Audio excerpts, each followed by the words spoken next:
Max چند لمحوں کے لیے خاموش رہا، پھر سنجیدگی سے بولا، چاہے تم لذیذ ہو یا رانیہ، میرے لیے کوئی فرق نہیں، بہرحال میں تم دونوں کی حفاظت کروں گا۔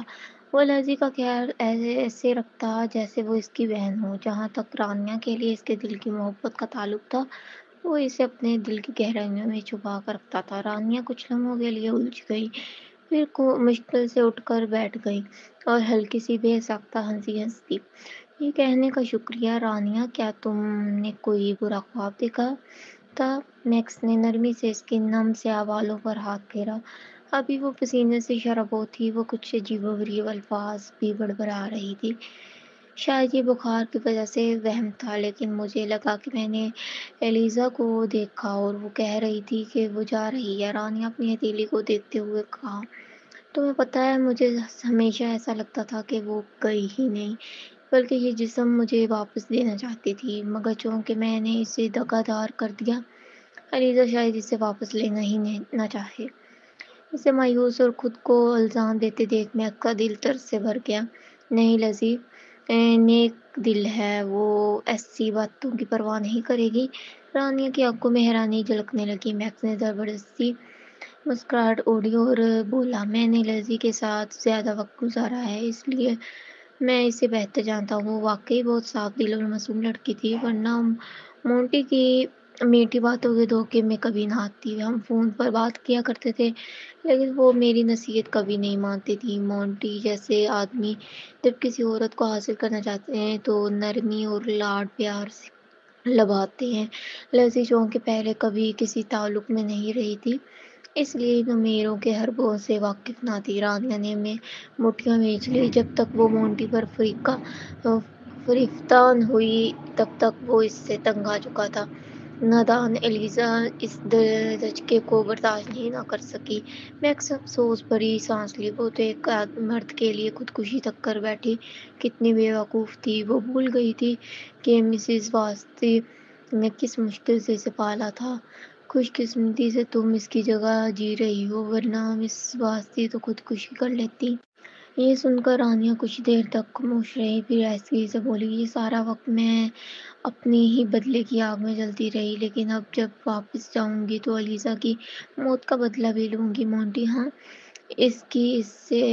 اس سے ایک بار ملاقات ہو چکی تھی، مگر اس وقت تنویر اس پر ٹوٹ پڑا تھا، اس لیے وہ مونٹی سے نپٹنے کے قابل نہ تھی۔ جاؤ کرو، میں تمہارا ساتھ دوں گا۔ میکس نے اسے دیکھ کر مسکراتے ہوئے کہا، اصل میں ہمیشہ سے چاہتا تھا کہ لیزی کا بدلہ لوں، لیکن اپنی منفرد حیثیت کی وجہ سے مجھے اندھیرے میں رہنا پڑا۔ اس کے علاوہ مجھے بزنس کی کچھ سمجھ نہیں، کئی بار خود کو بیکار سا محسوس کرتا ہوں۔ یہ کس نے کہا کہ تم بیکار ہو؟ رانیہ زرد ہونٹوں پر ہلکی سی مسکراہٹ ابھری، تم نے میرے لیے اتنے لوگ مہیا کیے جن کی وجہ سے میرے کئی کام آسان ہو گئے، ورنہ میں بہت کچھ نہیں کر پاتی۔ ٹھیک ہے، اب لیٹ جاؤ۔ میکس نے اسے سہارا دینے کے لیے ہاتھ بڑھایا، لیکن جیسے اس کے نرم اور پتلے کمر کو چھوا تو میکس کے ہاتھوں میں یوں لگا جیسے بجلی کی دوڑ گئی ہو۔ اس نے کبھی سوچا بھی نہ تھا کہ عورت کی کمر اتنی باریک ہو سکتی ہے۔ زیادہ تر زندگی جنگوں میں گزارنے والا میکس رشتوں کے معاملے میں بالکل ناتجربہ کار تھا۔ لمحہ بھر کو اس کا حسین چہرہ تب کیا۔ خوش قسمتی سے وہ سانولا تھا، اس لیے یہ سرخی نظر نہ آئی۔ اس نے شرمندگی چھپانے کے لیے ہلکی سی شرمیلی مسکراہٹ دی اور بولا، میں کئی میدانوں میں ماہر نہیں ہوں، لیکن میرے پاس کافی لوگ ہیں۔ جب چھٹی سے واپس آؤں گا تو کچھ ماہر لوگوں کو تمہارے پاس رکھ دوں گا، وہ سب تجربہ کار جنگجو ہیں۔ رانیہ حیران رہ گئی۔ جیسے ہی وہ بولنے کو ہوئی تھی تو میکس نے ٹوکا، انکار نہ کرنا، ورنہ میں مسز واسطے کو بتا دوں گا، یقیناً وہ خود آ کر تمہاری دیکھ بھال کریں گی۔ لیزی کی ماں کو دھمکی مت دو۔ رانیہ نے بے بسی سے اس کی طرف دیکھا۔ بخار کی وجہ سے اس کی سیاہ اور شفاف آنکھیں پہلے جیسی سردناک لگ رہی تھیں، بلکہ مزید نرم دکھائی دے رہی تھیں۔ میکس کا دل یکدم پگھل گیا۔ میرے پاس کوئی اور چارہ نہیں، چونکہ ایلیزا جا چکی ہے، اس لیے اس کی ماں کی دیکھ بھال کرنا تمہاری ذمہ داری ہے۔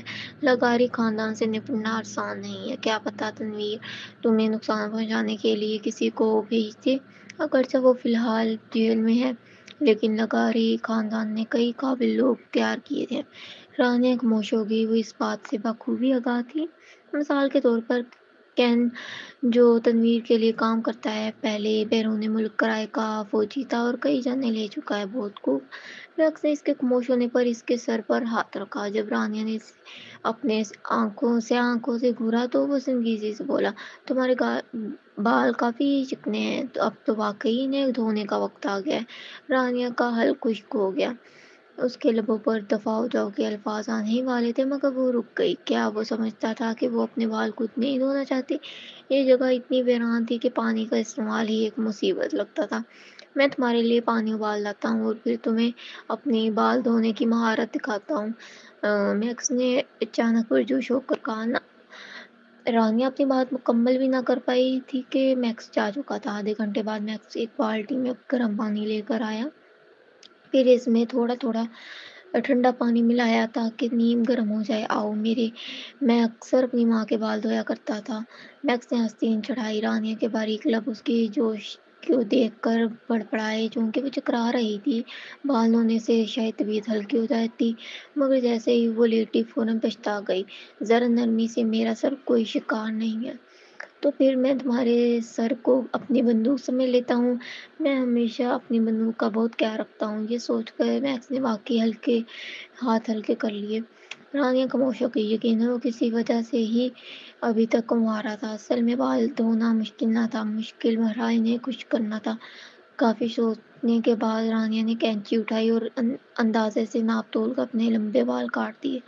اب اس کے بال گردن تک آ گئے تھے۔ اسی لمحے میکس اندر آیا، ہاتھ میں ہیئر ڈرائر پکڑے اس کی آنکھیں پٹی کی پٹی رہ گئی۔ یہ تم نے کیا کر ڈالا؟ میں یہاں کئی مہینوں سے کے لیے ہوں، بار بار بال دھونا اور خشک کرنا مشکل ہے، اس لیے بہتر ہے کہ بال چھوٹے کر لوں۔ رانیہ نے سکون سے کینچی ایک طرف رکھ دی۔ اس کا یہ فیصلہ کن طبیعت دیکھ کر میکس کو شرمندگی ہوئی۔ وہ بڑبڑائے بغیر نہ رہ سکا۔ اگر مجھے بچپن سے پتا ہوتا کہ آپ لڑکی ہیں تو میں سمجھتا کہ آپ کے اندر کسی مرد کی روح ہے۔ میں خود بھی اتنا فیصلہ کن نہیں ہوں۔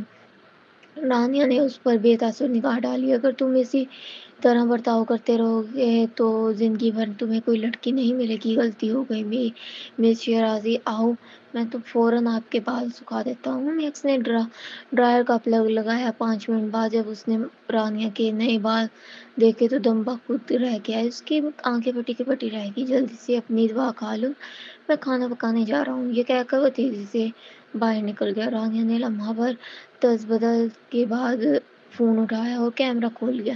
جب اس نے اپنی نئی سونی مکھی جیسی ہیئر اسٹائل دیکھی تو دانت پیس کر رہ گئی۔ اگر وہ بیمار نہ ہوتی تو اس وقت میں اس کو مار ہی دے ڈالتی۔ کچھ دیر خاموش رہنے کے بعد اسے ہنسی آ گئی۔ وہ لڑکا اب بھی ویسا ہی تھا جیسے پہلے، کچھ غلط کر کے بہانہ بنا کر بھاگ جانے والا۔ میکس ڈول میں 10 دن رہا، پھر جب اس کے بلائے ہوئے باڈی گارڈز میں سے ایک آ گیا تو اس نے واپسی کی تیاری کی۔ میکس، فکر نہ کرو، میں تمہاری گرل فرینڈ کی حفاظت کروں گا، اسٹون جو ابھی پہنچا تھا سینہ ٹھوک کر کہا۔ وہ ہمیشہ ایشیا میں کام کرتا رہا ہے، اس لیے یہاں کی خبریں نہیں جانتا تھا اور یہ بھی نہیں جانتا کہ لیزا میکس کی گرل فرینڈ ہے۔ جب میکس نے رانیہ کے بدلتے ہوئے تاثرات کو دیکھتے فوراً بولا، کون سی بھابھی؟ وہ میری بہن ہے، جانتی ہیں، میری باس، میرے استاد۔ رانیہ خاموش رہ گئی۔ ٹھیک ہے میکس، جا کر اپنا کام کرو۔ اسٹون کوئی ناتجربہ کار شخص نہ تھا، اسے اندازہ تھا کہ میکس ابھی رشتے کے تحقق کے مرحلے پر ہے۔ دفعہ ہو جاؤ۔ رانیہ نے میکس کو لات مارنے کا ارادہ کیا۔ ٹھیک ہے، میں فوراً دفعہ ہو جاتا ہوں، میکس نے ہنستے ہوئے جواب دیا اور جیپ میں بیٹھ کر چل دیا۔ رانیہ پہاڑی سڑک کے کنارے کھڑی رہی اور دیکھتی رہی کہ گاڑی ڈول اور دھوئیں کا بادل چھوڑتی ہوئی ایس شکل کی سڑک پر غائب ہو گئی۔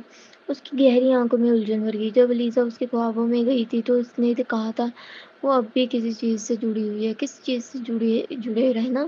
یقیناً لیزا نے کچھ چیزوں کو کبھی چھوڑا ہی نہیں تھا۔ جب وہ بوسیدہ حویلی میں لوٹی تو اسے سائیکل کا فون آیا۔ لیزی، خوشخبری ہے، ٹام بولٹ چاہتا ہے کہ آپ ان کی ایمبیسڈر بنیں۔ یہ قومی سطح کی تشہیر ہے، فیس زیادہ نہیں ہے مگر یہ ایک بامعنی کام ہے۔ کیا میں آپ کے لیے قبول کر لوں؟ نہیں، رانیہ نے فوراً انکار کر دیا، میں شوبز میں متعلق کسی سرگرمی میں حصہ نہیں لوں گی۔ پہلے تو ہمارے پاس کوئی چارہ نہیں تھا لیکن اب اب سب آپ کی واپسی کے لیے منتیں کر رہے ہیں۔ اسکائلی نے فون سے افسوس سے کہا، آپ فلم فلاح گروپ میں شیئر ہولڈر بن سکتی ہیں اور ساتھ ہی چند اشتہارات بھی کر کے کچھ آمدنی اور تعلقات بڑھا سکتی ہیں۔ بہت سے تجربہ کار اداکار بھی یہی کرتے ہیں۔ اس کی ضرورت نہیں، میں کمپنی شروع کرنے کا ارادہ رکھتی ہوں۔ رانیہ نے کہا، کمپنی شروع کرنا؟ اسکائر حیران رہ گیا، لیکن آپ کو بزنس چلانے کا کوئی تجربہ نہیں ہے۔ کمپنی چلانا آسان کام نہیں ہے۔ کوئی بات نہیں، فی الحال صدر قومی سے کہو کہ شرازی کارپوریشن کی صورتحال کا معاملہ اکٹھی کریں۔ ایلیزا نے اپنے منصوبے پر ہدایت دی۔ اسکائر نے جلد ہی ایلیزا کا پیغام لیوی تک پہنچایا۔ صدر قوائبی کو کیوں نہ آپ ایلیزا کو سمجھائیں؟ مجھے پتا ہے وہ امیر ہے، مگر پیسہ کمانا آسان نہیں ہوتا۔ وہ بہت کم عمر ہے، صرف 24 سال کی۔ 24 سال؟ لیوی لمحے بھر کے لیے چونکا، پھر کڑوا سا ہنس دیا۔ وہ ایلیزا کے ساتھ کافی عرصے سے کام کر رہا تھا اور اس کی اصل عمر تقریباً بھول ہی گیا تھا۔ جی ہاں، صرف 24 سال کی۔ اسکائر نے سر ہلایا۔ یہ عمر تو بہت کم ہے، شاید وہ دوسروں کو قائل نہ کر سکیں۔ ان کے کام دیکھو، وہ تو تنویر کو بھی جیل پہنچا چکی ہیں۔ کیا آپ کو وہ ناپختہ لگتی ہیں؟ لیوی نے جوابی وار کیا۔ اسکائر دنگ رہ گیا۔ لیکن ایلیزا اتنی زیادہ نہیں ہے جتنی تم سوچتے ہو۔ لیوی اس سے سرد نگاہوں سے دیکھا۔ تمہاری عمر 22 سال ہے، تمہارے پاس کتنی جمع پونجی ہے اور ایلیزا کے پاس کتنی ہے؟ انہیں اپنے معیار سے مت پرکھو، بس ان کی پیروی کرو۔ ان کے ساتھ کام کرنا تمہارا اعزاز ہے، یہ تو مجھے اچھی طرح معلوم ہے۔ اسکائر نے فوراً سر ہلا دیا۔ اگر ایلیزا نہ ہوتی تو لیوی ہمیں جیسا شخص کبھی اس سے بات نہ کرتا۔ ایلیزا کو کہہ دو میں شرازی کارپوریشن کی معلومات جلدی اکٹھی کر لوں گا۔ لیوی کو تعجب تھا کہ ایلیزا کو شرازی کارپوریشن میں دلچسپی کیوں ہے۔ شرازی کارپوریشن تو رانیہ کی موت کے بعد ہی زوال پذیر ہو گئی تھی۔ آخرکار کاشان نے اسے بہت کم قیمت پر بیچ ڈالا تھا۔ ایک ماہ بعد ڈلڈور میں بیٹھی رانیہ کو کنیبار سے ایک پراسرار کال آئی۔ ری برون، میں نے آپ کی ہر ہدایت پوری کر دی ہے، کسی کو شک تو نہیں ہوا؟ رانیہ سرد لہجے میں پوچھا۔ نہیں، لگاری پوشن کے اسکینڈلز ایک کے بعد ایک سامنے آ رہے ہیں اور حکام مسلسل ان پر چھاپے مار رہے ہیں۔ انہیں $1 ارب سے زیادہ جرمانہ بھی ہو چکا ہے۔ ازمیر کے ہاتھ پاؤں پھولے ہوئے ہیں، جبکہ تنویر جیل میں کڑی نگرانی میں ہے۔ نہ وہ فون دیکھ سکتا ہے، نہ ٹی وی، اور نہ ہی کسی کو اس سے ملنے دیا جاتا ہے۔ اسے کمپنی کی کوئی براہ راست خبر نہیں مل رہی۔ یہ اچھا ہے، میں 1 ماہ بعد واپس آؤں گی۔ یہ کہہ کر رانیہ نے کال کاٹ دی۔ کینا باہر ایئرپورٹ جہاز کے اترتے ہی رانیہ 3 باڈی گارڈز کے ساتھ وی آئی پی گیسٹ روم گیٹ سے باہر نکلی۔ باہر موجود رپورٹرز نے اسے دیکھتے ہی گھیر لیا۔ لیزی، آپ آخرکار ڈلڈور سے واپس آ گئی۔ ہمیں پتہ چلا ہے کہ آپ نے 10 سے زیادہ اسکول اور 20 سے زائد اسپتال تعمیر کروائے ہیں۔ اس کے علاوہ سڑکوں کی مرمت کے لیے بھی عطیہ دیا ہے۔ وہاں وقت تو کٹھن گزرا ہوگا۔ روشنیوں کے اثر میں رانیہ نے ہلکی نیلی ٹی شرٹ اور جینز پہن رکھی تھی۔ اس کی رنگت پہلے سے جتنی نکھری ہوئی نہ تھی اور اس کے بال گردن تک چھوٹے کٹے ہوئے تھے۔ سائیڈ فرنیچر فیکٹنر نے اس کے حسین چہرے کو اور اجاگر کر دیا تھا۔ اس کی صورت نہ صرف جوان نظر آ رہی تھی بلکہ اس میں ایک شوخ دلکشی بھی تھی۔ ہاں، مشکل تو رہا، لیکن دوسروں کی مدد کر کے خوشی بھی ملی۔ یہ چند ماہ میرے لیے بہت بھرپور رہے۔ رانیہ بالکل پراعتماد انداز میں میڈیا کے سامنے بول رہی تھی۔ بولی۔ رپورٹرز اسے دیکھ کر دنگ رہ گئے۔ کون سوچ سکتا تھا یہی عورت آسٹریلیا کی میڈیکل انڈسٹری میں ہلچل مچانے والی تھی؟ ایلیزا، کیا آپ واقعی شوبز میں واپس نہیں آ رہی؟ لاکھوں مداح آپ کا انتظار کر رہے ہیں۔ رپورٹرز نے پوچھا۔ نہیں، اب میں وہی کروں گی جو مجھے پسند ہے۔ اپنے مدعوؤں کے سالانہ سال کی محبت کا شکریہ ادا کرتی ہوں اور ان سے معذرت بھی چاہتی ہوں۔ رانیہ نے خلوص سے جھک کر سلام کیا اور ایئرپورٹ سے باہر نکل گئی۔ رپورٹرز بس اس کی پشت کی تصویریں لے پائے۔ وہ بہت اچانک ظاہر ہوئی اور اتنی ہی تیزی سے غائب بھی ہو گئی۔ لیکن اس کی واپسی کی خبر نے شوبز میں بھوچال مچا دیا۔ سب کو یاد آ گیا تنویر بھی جلد ہی جیل سے رہا ہونے والا ہے۔ ایک اطلاعی ریسٹورانٹ میں فریا مینو پکڑے دل کھول کر کھانے منگوا رہی تھی۔ آج کی دعوت میری طرف سے، لیزی کی واپسی کی خوشی میں جی بھر کے کھاؤ، کوئی جھجک نہ کرو، یہ موقع مجھ سے مت چھینو۔ صبرین نے فوراً کہا، لیزی آپ آخرکار واپس آ گئیں، پچھلے 2 ماہ ہم دونوں بہت بور ہو گئی تھی۔ اوہ پلیز، ایک کا بوائے فرینڈ ہے اور دوسری کی شادی اور بچے۔ رانیہ کے لبوں پر مسکراہٹ آ گئی۔ اپنی سہیلیوں کی آواز سن کر روز شوہر اور بوائے فرینڈ کو دیکھ کر بھی بوریت ہو جاتی ہے، فریہ نے ہنستے ہوئے کہا۔ کیسے چل رہی ہیں آپ کی باتیں؟ سنا ہے میکس 1 ماہ کے آپ کے ساتھ تھا، کوئی پیش رفت ہوئی؟ فی الحال میرا کسی رشتے میں پڑنے کا کوئی ارادہ نہیں ہے۔ رانیہ نے موضوع بدل دیا۔ تنویر جلد رہا ہونے والا ہے نا؟ ہاں، لیکن سوچو تو صحیح، 3 ماہ کتنی جلدی گزر گئے، اسے کم از کم 3 سال کی سزا ہونی چاہیے تھی، فریہ نے ناراضگی سے کہا۔ یہ 3 ماہ یقیناً تنویر کی زندگی کے سب سے طویل ترین دن ہوں گے۔ صبرین نے رانیہ کو گہری نظر سے دیکھا۔ شہزام ایک بار جیل میں اس سے ملنے گیا تھا، مگر اس کے بعد وہاں کچھ گڑبڑ ہو گئی۔ پچھلے 2 ماہ سے کسی کو بھی ملاقات کی اجازت نہیں ملی۔ رانیہ کی آنکھوں میں چمک آئی اور فریہ نے سر ہلایا۔ ہاں، ریان نے بھی کچھ ایسا ہی بتایا تھا، تمہیں شاید ابھی خبر نہ ہو، لیکن کچھ دن پہلے لغاری کارپوریشن کو شارٹ سیلنگ میں بری طرح دھوکہ دیا گیا ہے۔ صبرین کے لہجے میں ہلکی سی شوخی تھی۔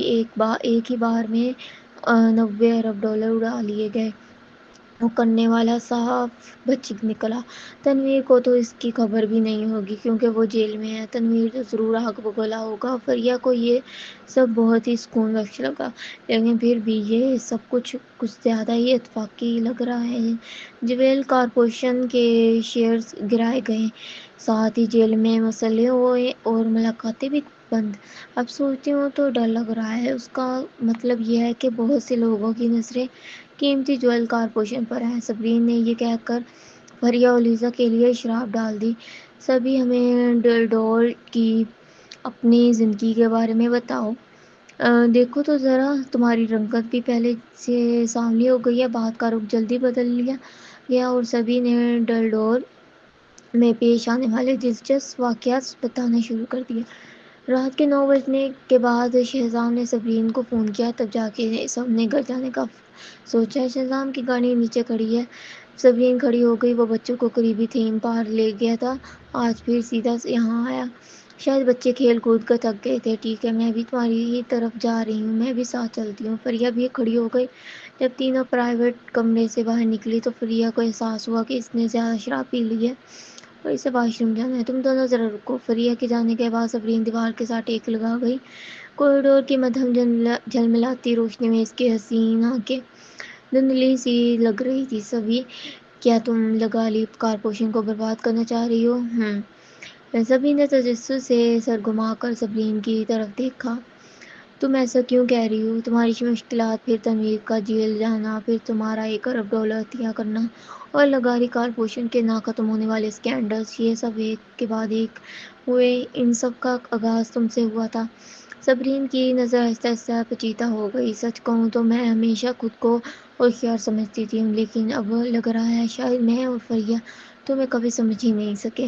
صبرین، ہر انسان کے اپنے راز ہوتے ہیں، تمہیں صرف یہ جاننا چاہیے کہ میں دل سے تمہیں اور فریہ کو دوست مانتی ہوں، کبھی تم دونوں کو استعمال کرنے کا سوچا بھی نہیں ہے۔ صبرین نے کڑوا سا مسکرا کر کہا۔ وہ جانتی تھی صبرین حساس ہے اور یہ بات بھانپ چکی تھی۔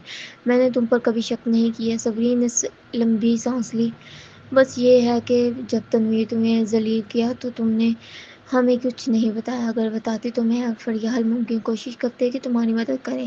مجھے بس یہی برا لگتا ہے کہ ہم تمہاری دوست ہو کر بھی کچھ نہیں کر سکتے، صرف یہ دیکھ سکتے ہیں کہ تم اکیلی لڑ رہی ہو اور خفیہ طور پر اپنے ساتھی بنا رہی ہو۔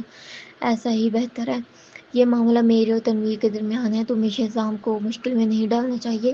تمہاری وجہ سے اسے تنویر کو جیل جاتے دیکھنا پڑا اور وہ مقدمے میں بھی اس کی مدد نہیں کر سکا۔ سبھی نے مسکرا کر صبرین کے کندھے پر ہاتھ رکھا۔ اتنا کافی ہے۔ اتنے میں فریہ واپس آ گئی۔ تینوں نے دروازے پر ایک دوسرے سے الوداع کہا۔ گاڑی میں بیٹھتے شہزام نے سبھی کو مؤدبانہ انداز میں ہلا کر سلام کیا۔ رات کافی گزر چکی تھی جب وہ سب محل واپس پہنچے۔ شہزام نے بچوں کو کمرے میں سلا کر سنبھالا، پھر صبرین غسل کر کے باہر آئی۔ اس کا گلابی چہرہ نہانے سے نکھرا ہوا لگ رہا تھا۔ زردہ روشنی میں اس کی آنکھیں مزید پرکشش دکھائی دے رہی تھی اور اس کے بدن سے خوشبو کی دلاویز مہک آ رہی تھی۔ آدمی کی آنکھیں گہری ہو گئی۔ بغیر کچھ کہے شہزام نے اسے باہوں میں اٹھایا اور سیدھا بستر پہ لٹا دیا۔ شہزام، صبری نے چونک کر کہا اور ہاتھ آگے بڑھا کر اسے روکنے کی کوشش کی۔ باتیں بعد میں کریں گے۔ شہزام اپنے آپ پر قابو نہ رکھ سکا اور جھک کر اس کے لبوں کو چومنے لگا۔ صبرین کا شعور فوراً غائب ہو گیا۔ وسیع کمرے میں ماحول یکدم پرکشش و مدہوش کن ہو گیا۔ کپڑے ایک ایک کر کے فرش پر گرتے گئے۔ یہ سلسلہ کافی دیر بعد جا کے رکا۔ شہزام جب مطمئن ہوا تو اس نے صبرین کو اپنی باہوں میں بھر لیا۔ اس کی آواز بھاری اور بھرائی ہوئی تھی۔ کیا یہ خوشبو اچھی نہیں لگتی؟ صبرین نے بلی جیسی سست نظریں جھپک کر شہزام کو گھورا۔ یہ خوشبو بہت اچھی لگتی ہے۔ تمہارے وجود کی ہر خوشبو اچھی لگتی ہے۔ شہزام نے اس کے گال پر ہلکی سی چومی دی اور پھر ملی جلی کیفیت میں کہا، کیا تمہیں الیزا اتنی پسند ہے؟ ہاں، تمہیں وہ پسند ہے؟ نہیں۔ صبرین کی دلکش آنکھیں چمک گئیں۔ کیا اس لیے کہ اس نے پہلے تمہارے دوست کے خلاف کھڑا ہونا چاہا؟ نہ مجھے وہ پسند ہے نہ پسند ہے۔ میں جانتا ہوں تنویر ہی غلط تھا۔ میں وکیل ہوں، مجھے سچ اور جھوٹ میں فرق کرنا آتا ہے۔ شہزام نے فوراً وضاحت کی، بس مجھے لگتا ہے الیزا اتنی سادہ نہیں ہے۔ میں نے زندگی میں بہت لوگوں کو دیکھا ہے مگر سچ کہوں تو میں اسے پڑھ نہیں پاتا۔ صبرین خاموش ہوگی، پھر اچانک بولی، سچ بات ہے میں بھی اسے نہیں پڑھ پاتی، لیکن میں یہ ضرور محسوس کرتی ہوں کہ وہ مجھے فریار کے ساتھ اخلاص سے پیش آتی ہے۔ جب میں نے اسے پہلی بار دیکھا تو وہ جانے پہچاننے لگی جیسے میں اسے بہت پہلے سے جانتی ہوں۔ شہزام کے دل میں فوراً جلن جاگی۔ کیا یہ احساس تمہیں مجھ سے پہلے ملاقات پر بھی ہوا تھا؟ میں سنجیدہ بات کر رہی ہوں، صبرین نے برہمی سے کہا۔ میں بھی سنجیدہ ہوں۔ شہزام کی آنکھوں میں اندھیرا سا اتر آیا۔ مجھے حسد ہو رہا ہے۔ اچھا، اب حسد مت کرو، الیزا اور میں صرف دوست ہیں، تم وہ شخص ہو جس سے میں محبت کرتی ہوں۔ صبرین نے مسکراتے ہوئے اسے بوسہ دیا۔ شاید اگلی زندگی میں تمہیں دیکھتے ہی مجھے وہی گہرا احساس ہوگا۔ لگتا ہے تم سمجھتی ہو کہ پچھلی زندگی میں تم اور الیزا گہری سہیلیاں تھیں۔ شہزام نے بے بسی سے کہا۔ مجھے یہی محسوس ہوتا ہے۔ صبرین نے اس کی طرف دیکھ کر کہا، تنویر جلد ہی جیل سے باہر آنے والا ہے۔ میں نہیں جانتی الیزا کیا کرنے کا سوچ رہی ہے مگر مجھے لگتا ہے ان دونوں میں پھر مقابلہ ہوگا۔ تنویر تمہارا دوست ہے اور الیزا میری۔ میں چاہتی ہوں کہ ہم دونوں ان کے معاملات سے مداخلت نہ کریں، ٹھیک ہے؟ شہزام نے لمبی سانس لی۔ تنویر اربوں ڈالر کھو کر بیٹھا ہے اور جیل میں گیا ہے۔ لغاری کارپوریشن کو بھی بھاری نقصان ہوا۔ کیا الیزا یہی رک نہیں سکتی؟ سچ کہوں تو تنویر مجھ سے کہیں زیادہ بے رحم ہے۔ جب وہ کونے میں پھنسا ہے تو کسی بھی حد تک جا سکتا ہے۔ کیوں نہ تم الیزا کو سمجھاؤ، جب تنویر باہر آئے تو میں اسے روکوں گا کہ میں بدلہ نہ لے۔ یوں دونوں کا آپس میں کوئی تعلق نہیں رہے گا۔ 90 ارب ڈالر لغاری پوشن سے چھین لیے گئے تھے۔ کیا تم سمجھتے ہو تنویر اسے ایسے ہی جانے دے گا؟ صبرین مطمئن ہوئی۔ میں نے تحقیق کی ہے، لگتا ہے یہ سب ایک غیر ملکی ٹیم ری برون نے کیا ہے۔ شہزام نے بھینس کرتے ہوئے کہا، یہ ری برون حد سے زیادہ خفیہ ہے۔ چند سال پہلے اچانک وال اسٹریٹ پر ظاہر ہوئے تھے، پھر کافی دولت کما کر اچانک غائب ہو گئے۔ میں یقین سے نہیں کہہ سکتا کہ ری برون کا الیزا سے کوئی تعلق ہے یا نہیں، مگر تنویر ضرور الیزا سے اس کا بدلہ لے گا۔ صبرین نے پرسکون انداز میں کہا، چلو ہم اس معاملے کو جانے دیتے ہیں۔ اگر تم نے تنویر کا ساتھ دیا تو مجھے بھی الیزا کا ساتھ دینا ہوگا۔ تب ہم میاں بیوی پہلی بار آمنے سامنے ہوں گے اور دیکھیں گے کون زیادہ طاقتور ہے۔ نہیں، شہزام نے اس کے سر پر جھرجھری دوڑ گئی تھی۔ میں وعدہ کرتا ہوں مداخلت نہیں کروں گا، اور جہاں تک تمہارے میرے ساتھ مقابلے کا سوال ہے تو وہ تو ہم بستر پر ہی کر لیتے ہیں ہم اب بس۔ صبرین نے اسے گھورا لیکن وہ کچھ کہہ پاتی اس سے پہلے ہی شہزام نے اس کے ہونٹ بند کر دیے۔ وہ مقابلہ کرنے پر مجبور ہو گئی۔ اگلے دن ولا میں ایک لمبے سنہری بالوں اور نیلی آنکھوں والی عورت نے بھاری فائلوں کا پرندہ میز پر رکھ دیا۔ ری برون نے لغاری کارپوریشن کے 10% شیئرز کامیابی سے خرید لیے ہیں۔ ازمیر کو کچھ شک تو ہوا؟ رانیہ نے جو صوفے پر ٹانگ رکھے بیٹھی تھی پوچھا۔ ازمیر تو بس نالائق ہے، اسے تنویر کی چالاکی کا 30% بھی نہیں ملا۔ لمبے بالوں والی عورت نے تحقیر بھری آواز میں کہا، اگر تنویر نے اپنی تعلیم مکمل نہ کی ہوتی اور 10 سال پہلے آسٹریلیا واپس نہ آیا ہوتا تو لغاری کارپوریشن کا مالک بدل چکا ہوتا۔ ویسے فن کارسن نے تم سے ملاقات کی درخواست کی ہے، اس کی ضرورت نہیں۔ رانیہ نے بے پرواہی سے کہا، تم بس میرا پیغام فن کو پہنچا دو کہ اسے فکر کرنے کی ضرورت نہیں ہے۔ میں مستقبل میں لغاری کارپوریشن میں اس کی رکاوٹ نہیں بنوں گی۔ لمبے بالوں والی عورت نے حیرت سے کہا، تم فن کے ساتھ کام کرنے کا کیوں نہیں سوچتی؟ تم دونوں اگر ساتھ مل کر کام کرو تو صرف اسی وقت تمہیں طاقت ملے گی، تم تنویر کے سامنے کھڑی ہو سکو گی۔ تنویر اس بار جیل کے آیا کیونکہ اس نے اپنے حریف کی نظر انداز کر کے ہار مان لی۔ وہ بے خبری میں پکڑا گیا۔ تمہیں لگتا ہے کہ جب وہ دوبارہ باہر آئے گا تو اسے سنبھالنا اتنا آسان ہوگا؟ رانیہ نے سر ہلاتے ہوئے کہا، اس کی نظر اتنی تیز تھی جیسے چھری۔ کارلسن خاندان تنویر کا مقابلہ نہیں ہے۔ دیکھو کہ کارلسن خاندان پچھلے سالوں میں کتنی دباؤ میں رہا، یہاں تک کہ آرام کرنے کا موقع بھی نہیں ملا۔ فن نے بس یہ حقیقت سمجھ نہیں پائی۔ پھر لمبے بالوں والی عورت کی فکر اور بڑھ گئی۔ فکر نہ کرو، میرا مقصد لغاری کارپوریشن پر کنٹرول حاصل کرنا نہیں ہے، میں طبی معلومات میں ماہر نہیں ہوں۔ رانیہ نے ہلکی سی مسکراہٹ دی، میں بس یہ دیکھنے کی انتظار کر رہی ہوں کہ تنویر کیسا محسوس کرے گا جب وہ دیکھے گا جو عورت اسے جیل بھیجنے والی تھی وہ اس کے باہر آنے کے بعد لغاری کارپوریشن کی شیئر ہولڈر بن چکی ہے۔ لغاری کارپوریشن ایک خزانے کا صندوق ہے، چاہے تنویر اسے مستقبل میں کتنا بھی ترقی دے، وہ بس میرے لیے پیسہ کمائے گا۔ ریبرون، تم واقعی قابل تعریف ہو۔ لمبے بالوں والی عورت اچانک مسکرائی، تم نے کہا تھا کہ تم نے پہلے پلاسٹک سرجری کروائی تھی، مجھے حیرت ہے کہ تمہاری سرجری میں ایک بھی نقص نہیں پہنچا۔ سچ کہوں تو میں نے شک کیا تھا کہ شاید تم اصلی ریبرون نہیں ہو، لیکن اب مجھے کوئی شک نہیں، کیونکہ تمہاری شخصیت ویسی ہی ہے جیسے پہلے تھی۔ تمہیں شک کرنے کی ضرورت نہیں، میرا چہرہ بدل گیا ہے مگر اندر سے میں وہی ہوں جو پہلے تھی۔ رانیہ نے ایسے ہاتھ بڑھایا، ڈیلا، آئیے مل کر پیسہ کماتے ہیں۔ آخرکار تم سمجھ گئی کہ میں پیسہ سب سے بھروسے مند چیز ہے۔ ڈیلا نے اس کا ہاتھ پکڑ لا، میں نے تمہیں ماضی میں کئی بار تلاش کیا مگر تمہیں پیسے میں دلچسپی نہیں تھی۔ یہ دیکھ کر خوشی ہوئی کہ تم میں یہ تبدیلی آئی۔ میں ماضی میں بہت احمق تھی۔